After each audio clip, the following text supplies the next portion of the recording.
नमस्कार दोस्तों, आप सभी का स्वागत है देवेंद्र क्लासेस यूट्यूब चैनल में।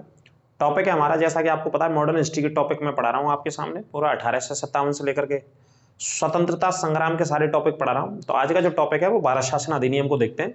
अंत तक क्लास में बने रहेंगे। काफी इंपॉर्टेंट टॉपिक है और काफी बड़ा भी टॉपिक इसे कह सकते हैं। इसमें से बहुत ही महत्वपूर्ण प्रश्न है जो कि संविधान में या हिस्ट्री में दोनों जगह काम करता है। ये टॉपिक आप मॉडर्न हिस्ट्री पढ़ेंगे तो वहां से भी आता है और संविधान से भी ये पॉइंट आता है। तो दोनों में ये टॉपिक है, तो इसे अच्छे से आप देखेंगे और नोट्स बनाएंगे इस टॉपिक के मेरे साथ साथ पूरा, ठीक है। और अंत तक क्लास में मेरे साथ बने रहेंगे। तो देखते हैं भारत शासन अधिनियम। इसमें आपको नाम ही भारत का है, भारत शासन अधिनियम। तो भारत पर शासन करने के लिए यह अधिनियम तैयार किया गया था। भारत में संविधान किस तरीके से काम करना है, संवैधानिक चीज कैसे काम करनी है, इस चीज को लेकर के इस अधिनियम में काम किया गया था। सरल और सौम्य तरीके से आराम से समझिए आप, है ना। कुछ टफ नहीं आएगा, जो भी टफ शब्द हैं वो सरल भाषा में बताए जाएंगे आपको एक एक करके, ठीक है। जो एग्जाम की डिमांड रहती है, जो एग्जाम में आते हैं, वो आपको आराम से बताए जाएंगे। आप बिल्कुल चिंता नहीं करनी है।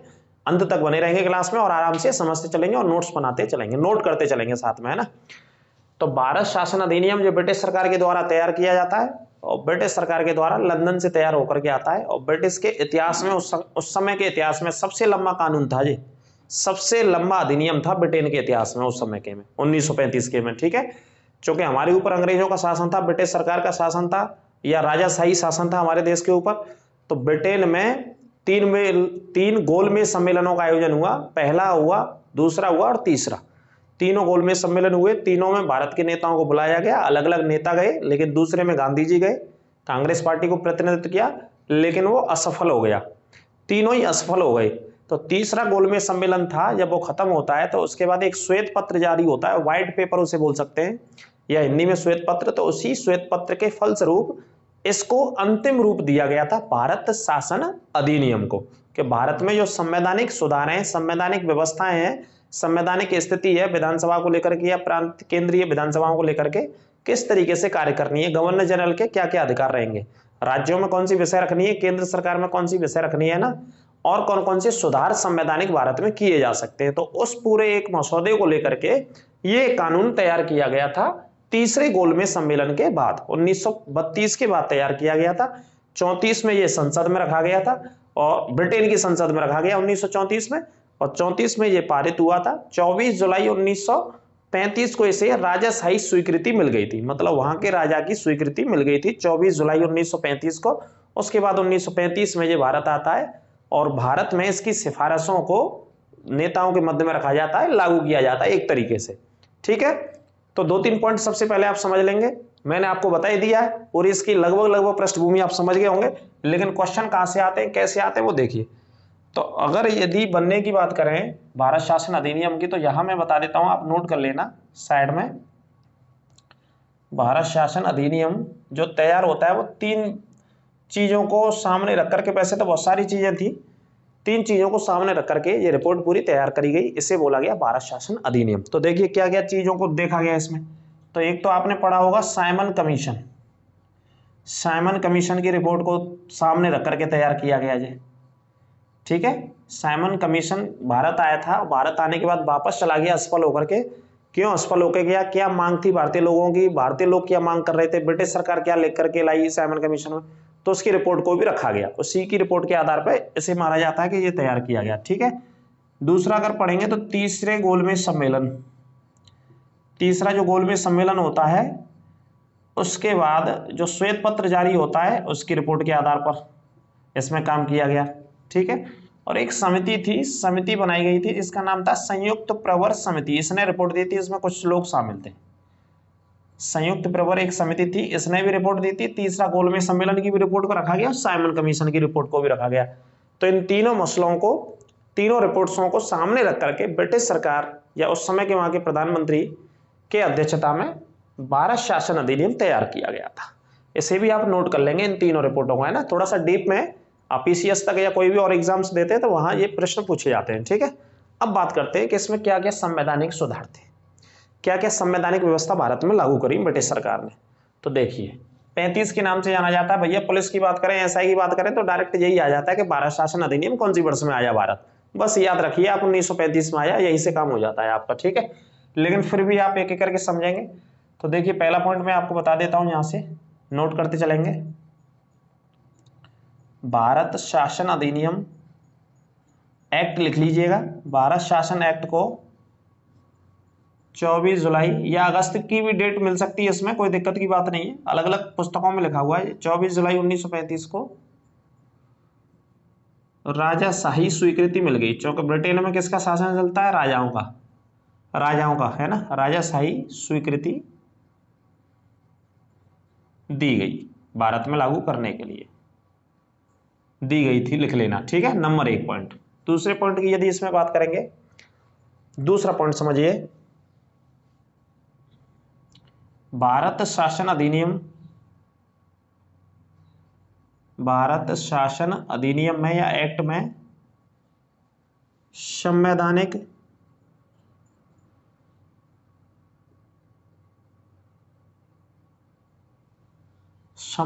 सुधार, भारत शासन अधिनियम में संवैधानिक सुधारों को लागू किया गया। इसके तहत किसको लागू किया गया? संवैधानिक सुधारों को लागू किया गया था। जो संवैधानिक सुधार भारत में हो सकते हैं, उन संवैधानिक सुधारों को लागू किया गया। ओवरऑल मैंने आपको बता चुका हूं कि ये शासन अधिनियम था, भारत में शासन कैसे करना है ब्रिटिश सरकार को, उसके तहत संवैधानिक पॉइंटों को बना करके लाए थे कि किस तरीके से लागू करना है। अगले मुद्दे की बात करेंगे, भारत का जो इस समय का संविधान है, भारत का लगभग, काफी इंपॉर्टेंट पॉइंट नोट कर लेना, 70% हिस्सा संविधान का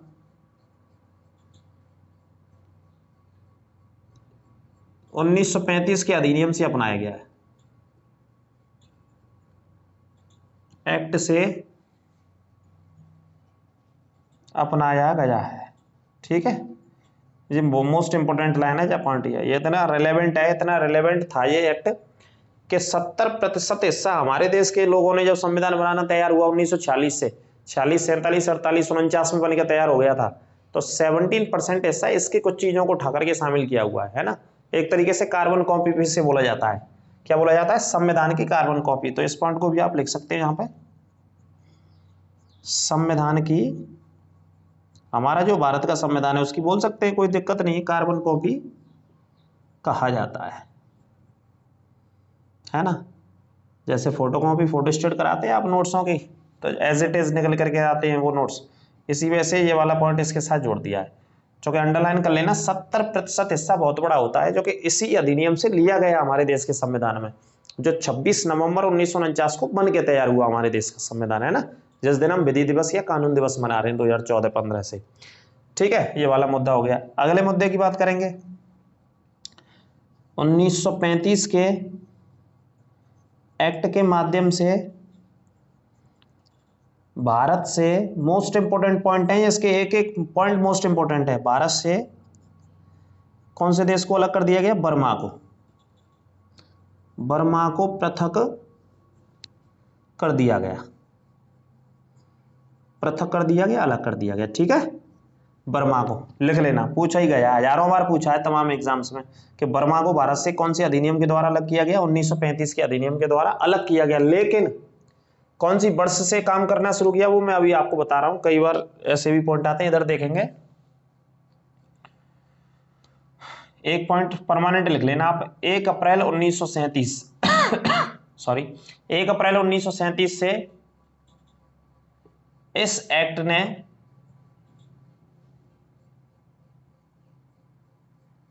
कार्य करना शुरू कर दिया था। इस एक्ट ने कार्य करना शुरू कर दिया था, है ना। कब से शुरू किया? 1 अप्रैल 1937 से कार्य करना शुरू किया। तो जितने भी कार्य किए गए, 35 में जो अनाउंसमेंट किया गया, घोषणाएं करी गई, वो सब 37 से लागू हुई थी। इंप्लीमेंट कब से होती है भारत में? 37 से। तो कई बार ये पूछ लेते हैं कि म्यांमार फाइनली कब अलग किया गया था? 1937 में, है ना। तो ये पॉइंट एक बार फिर लिख लेंगे, 1937 में बर्मा को भारत से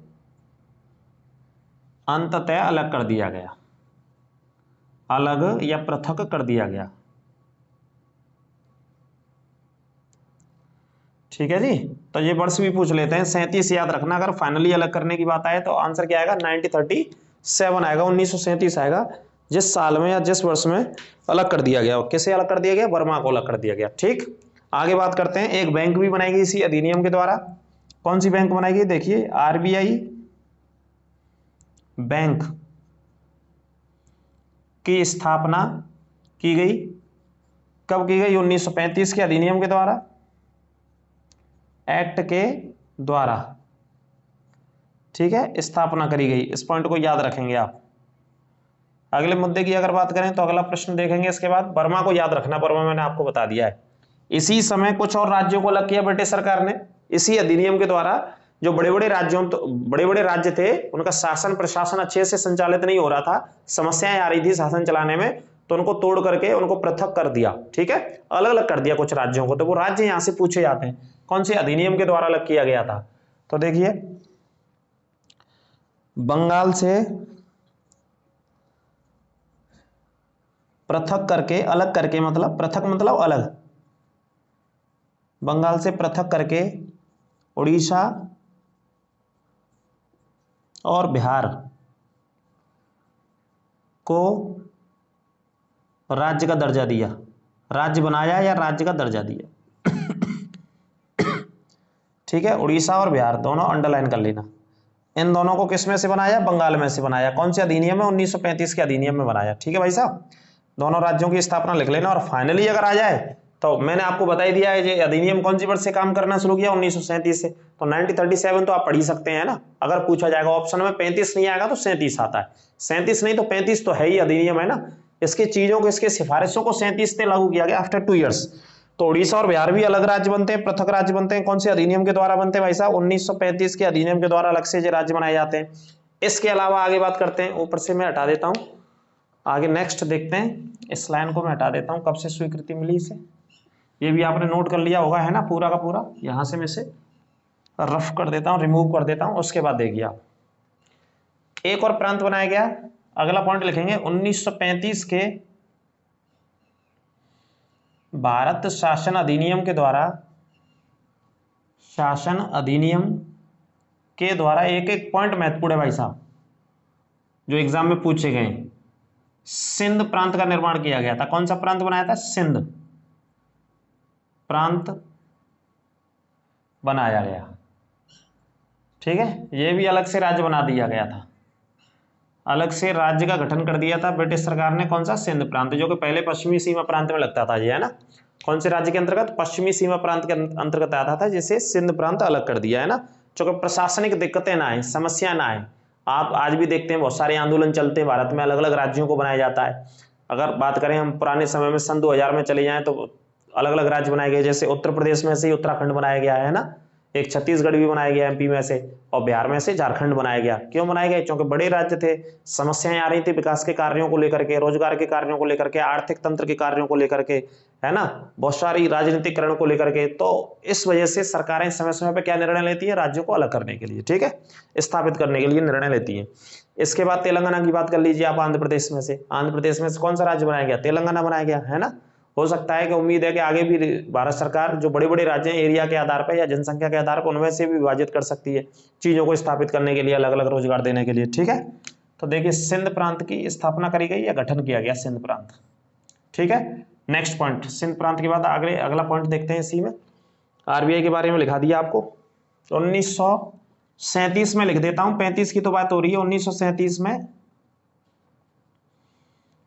संघीय न्यायालय, संघीय न्यायालय की स्थापना, 1937 में संघीय न्यायालय की स्थापना की गई थी। कौन सी वर्ष में की गई? संघीय न्यायालय की स्थापना 1937 में की गई। ठीक है जी, ये पॉइंट आपको याद रखना है। संघीय न्यायालय बनाया गया, जो कि बाद में सुप्रीम कोर्ट के नाम से जाना जाता है। 37 में बनाया गया था ये। ठीक है, इसमें कुछ अधिकार भी दिए गए थे जो सुप्रीम कोर्ट में होते हैं। आजकल हमारे आर्टिकल 124 में पढ़ते हैं ना सुप्रीम कोर्ट को, 124 से लेकर के 147 तक सुप्रीम कोर्ट के बारे में पढ़ा जाता है संविधान में। भाग 5 में पढ़ते हैं हम, संघीय न्यायपालिका के अंतर्गत ही सुप्रीम कोर्ट को पढ़ते हैं।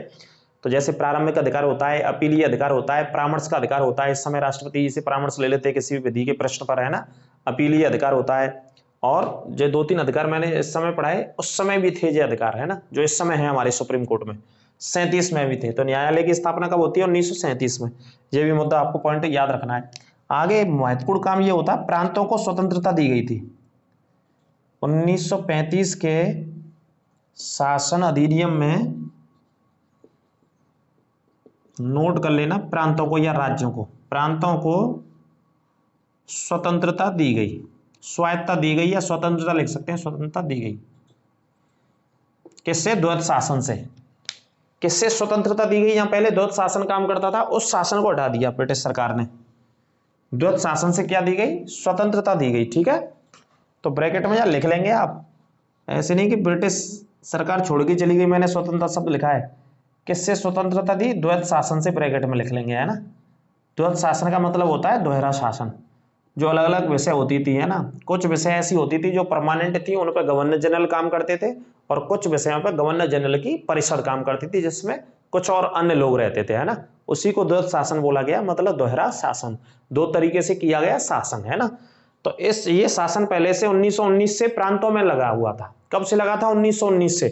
तो 1935 के आते आते ब्रिटिश सरकार ने क्या किया कि 35 के अधिनियम में इस शासन को राज्यों से हटा दिया, राज्यों को स्वतंत्रता दे दी। अब लागू कहां पे किया ये दोहरा शासन?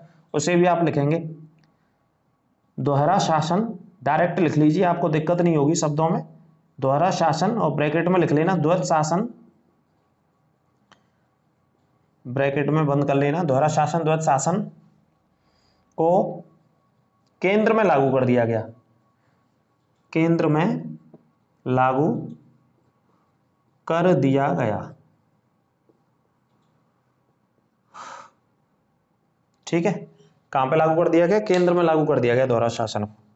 अंडरलाइन कर लेना, दोहरा शासन को कहां पे लागू कर दिया, ऐसे अंडरलाइन कर लेना, केंद्र में लागू कर दिया गया। और हटा कहां से दिया? राज्यों से हटा दिया, प्रांतों से हटा दिया था इसे। ठीक है, दोहरे शासन को राज्यों से हटा दिया, जो कि दो विषय पे होती थी। दोहरा शासन का मतलब दो विषय, है ना। कुछ विषय परमानेंट आरक्षित होती थी या गवर्नर जनरल निर्णय लेते थे, और कुछ विषय होती थी हस्तांतरित विषय। हस्तांतरित का मतलब हो गया जैसे बदली जा सकती है ना, बदल करके अलग अलग लोगों को दे सकते हैं। जैसे कुछ विभाग ऐसे हैं इस समय जो प्रधानमंत्री ही देखते हैं भारत में, वो आरक्षित हैं, वो रिजर्व्ड है, प्राइम मिनिस्टर ऑफिस के अंडर में ही आते हैं, या पीएमओ ही देखता है उनको, प्रधानमंत्री के अंडर में आते हैं। लेकिन कुछ विषय ऐसे होते हैं संघीय सरकार में कि उनको प्रधानमंत्री कभी भी बदल सकते हैं, उनको मंत्री देखते हैं, संघीय मंत्री होते हैं ना, राज्य मंत्री होते हैं। आपने देखा होगा कई बार, वो मंत्री बदल के वो मंत्री बना दिया, उस मंत्री से बदल के वो वाला विभाग दे दिया उसे, है ना। तो उस समय भी हुआ करता था ऐसा, तो उसी को बोला गया दोहरा शासन। ठीक है, तो ये कहां पे लगा दिया? केंद्र में लागू कर दिया था इस व्यवस्था को। आगे बात करते हैं, इसमें 321 धाराएं और 10 अनुसूचियां थी इस अधिनियम में। कितनी थी? 321 धाराएं, ये नोट कर लेंगे आप। 321 धाराएं, जैसे आर्टिकल्स पढ़ते हैं संविधान में हम, संविधान में 395 आर्टिकल है हमारे, वैसे 450 से भी ज्यादा हो गए अब संशोधन होने के बाद। और 10 अनुसूचियों की संख्या इस समय, उस समय जब बनाया गया था यह अधिनियम, 10 अनुसूचियां थी। ठीक है, नोट कर लेना आराम से। 321 धाराएं थी और 10 अनुसूचियां कौन से अधिनियम में थी? 1935 के भारत शासन अधिनियम में, पूरा का जो लंबा चौड़ा बनाया गया था। ठीक है, जो कि ब्रिटिश के इतिहास में पहले ही बता दिया, सबसे लंबा अधिनियम इसको कहा गया ब्रिटेन के इतिहास में। इतने संवैधानिक सुधारों को भारत के लिए इसमें ऐड किया गया था या जोड़ा गया था। आगे अगले पॉइंट पे बात करते हैं, द्विसदनीय विधानमंडल की भी इसमें स्थापना करी गई। क्या की स्थापना करी गई? द्विसदनीय विधानमंडल। इधर से मैं हटा देता हूं, नोट कर लेना, क्लास को रिपीट करके आप आराम से देखो। 1935 के भारत शासन अधिनियम में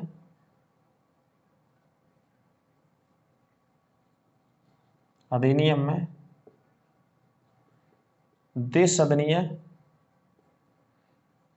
मतलब दोहरा सदन है ना, अलग अलग। द्विसदनीय विधानमंडल की क्या की गई? स्थापना की गई। पॉइंट नोट करते चलना, एक भी क्वेश्चन बाहर नहीं जाएगा, ये गारंटी है। जितने में पॉइंट भारत शासन अधिनियम में आपको लिखा रहा हूं, इसमें इन पॉइंटों को मैं बता रहा हूं, जो कि संवैधानिक सुधार के तहत ही भारत में जो स्थापित हुआ था। इससे ही 70% हिस्सा हमने अपनाया हुआ है भारतीय संविधान का, है ना। जो उस समय व्यवस्थाएं थी वो व्यवस्था कुछ आज भी काम कर रही है हमारे देश के संविधान में और रेलेवेंट है ना, रिलेवेंस है आज के समय में, समय के देखते हुए। ठीक है, तो द्वितीय विधानमंडल की स्थापना की गई। नेक्स्ट इसमें पॉइंट देख लेते हैं और क्या व्यवस्था की गई, इतना मैंने ये सारा कुछ आपको बता दिया है। नेक्स्ट देखेंगे नेहरू ने इसको क्या बोला था, कुछ टीका टिप्पणी इस पर करी थी, तो देखिए लिख लेंगे आप। जेएल नेहरू ने इस एक्ट को अनेकों ब्रेक वाला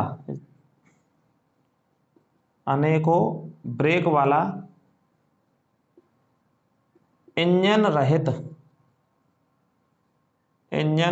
मतलब बिना इंजन का, इंजन रहित एक्ट कहा था। ये लिख लेना है, जिस तरीके से टीका टिप्पणी आ चुकी है पेपरों में और एग्जाम्स में आ जाती है। जवाहरलाल नेहरू ने क्या बोला इसको, इस एक्ट को क्या बोला, अनेकों ब्रेक वाला इंजन रहित, ऐसा अधिनियम जिसमें इंजन नहीं है, जिसमें आत्मा नहीं है। कहने का अर्थ क्या उनका, उसमें आत्मा नहीं है, भारत के हिसाब से कुछ लिखा नहीं गया। तो जवाहरलाल नेहरू जी ने इस पर कमेंट किया था, टीका टिप्पणी की थी, कौन से अधिनियम पर, भारत शासन अधिनियम पर। ठीक है, और देखो दूसरे नेता ने भी कुछ बोला था, मोहम्मद अली जिन्ना ने भी इसके बारे में बोला था। तो मोहम्मद अली जिन्ना के बारे में देख लीजिए। मोहम्मद अली जिन्ना ने इस एक्ट को क्या बोला, सड़ा हुआ अधिनियम कहा था उन्होंने, सड़ा हुआ एक्ट कहा था। सड़ा हुआ अधिनियम या सड़ा हुआ क्या बोला, एक्ट बोला था। किसने बोला, अंडरलाइन कर लेना, मोहम्मद अली जिन्ना ने बोला था। ठीक है, ये दोनों महापुरुष जो भी भारत की आजादी में उस समय लगे हुए थे, जवाहरलाल नेहरू जी की बात करें या मोहम्मद अली जिन्ना जो बाद में पाकिस्तान के पहले गवर्नर जनरल थे, इन्होंने अपने मत वक्तव्य दे, टिप्पणी थी इनकी व्यक्तिगत टिप्पणी इस पूरे अधिनियम पर। जेएल नेहरू कहते हैं कि भैया ये ऐसा एक अधिनियम है, ऐसा एक कानून बनाया अंग्रेजों ने, जो ब्रेक बहुत सारी है इसमें, लेकिन इंजन बिल्कुल नहीं है, इसमें आत्मा नहीं है, इसमें जो भारत के लोगों के लिए चीजें होनी चाहिए वो व्यवस्था स्थापित संवैधानिक नहीं करी है। और मोहम्मद अली जिन्ना ने इसी के बारे में बोला था कि ये पूर्णतः सड़ा हुआ कानून है। क्या बोला, पूर्णतः सड़ा हुआ कानून है। तो ये पॉइंट आपको याद रखना है, इनके बारे में पूछ लिया जाता है। ठीक है, आगे बात करते हैं। इसी समय यहां से मैं हटा देता हूं, ये नोट कर लिया होगा आपने, विषयों को 3 कैटेगरी में बांटा गया था, जो कि आज भी हम संवैधानिक की कौन सी सूची में पढ़ते हैं वो कमेंट बॉक्स में बताना, कमेंट करके कि जो संवैधानिक सूचियां हैं, अनुसूचियां हैं, वो कौन सी अनुसूची के अंतर्गत आती हैं, जो विषय होती हैं। लेकिन उस समय भी रखी गई थी, मैं बता देता हूं। विषयों को 3 कैटेगरी में बांटा गया इसी अधिनियम में। विषयों को 3 वर्गों में विभाजित किया गया इस अधिनियम में, है ना, 1935 के शासन अधिनियम में। एक का नाम रखा ब्रिटिश सरकार ने संघ विषय। आपको पता ही है संघ वाली व्यवस्था एज इट इज हमारे संविधान में आज भी काम कर रही है, तो इसीलिए मैंने कहा कि 70% हिस्सा लिया गया है। संघ के अलावा बात करेंगे तो राज्यों की बात कर लेंगे, इसमें प्रांतीय और संवर्तीय। एक प्रांतीय मतलब राज्यों की कौन कौन सी विषय होंगी जो राज्य सरकार के अंतर्गत आएंगी, ऐसी कौन सी विषय होंगी जो संघ सरकार में काम करेंगे, और ऐसी कौन सी विषय रहेंगी जो दोनों सरकारों में मिलकर काम कर देंगी। जहां दोनों मिलकर काम करेंगे उस शब्द को क्या बोला गया, समवर्ती बोला गया 1935 के शासन अधिनियम में। इनकी संख्या मैं बता देता हूं, 59, 54, 36।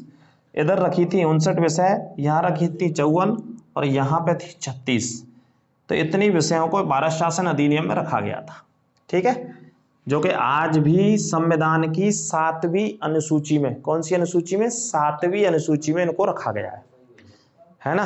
आज 7वीं अनुसूची में ये काम करती हैं तीनों विषय, जो कि 1935 में ब्रिटिश सरकार के द्वारा इसको बनाते समय रखा गया था। ठीक है, इस पॉइंट को आप याद रखेंगे। इसके अलावा लगभग मैंने इसमें पॉइंट आपको कवर करा दिए हैं, है ना। 70% वाला हिस्सा मैंने आपको बता दिया है। और देखिए 26 जनवरी 1950 को, 26 जनवरी 1950 को इस अधिनियम को या इस एक्ट को निरस्त कर दिया गया। निरस्त कर दिया गया। कब कर दिया गया, ये भी एक पॉइंट इसमें लिखा हुआ, 26 जनवरी 1950।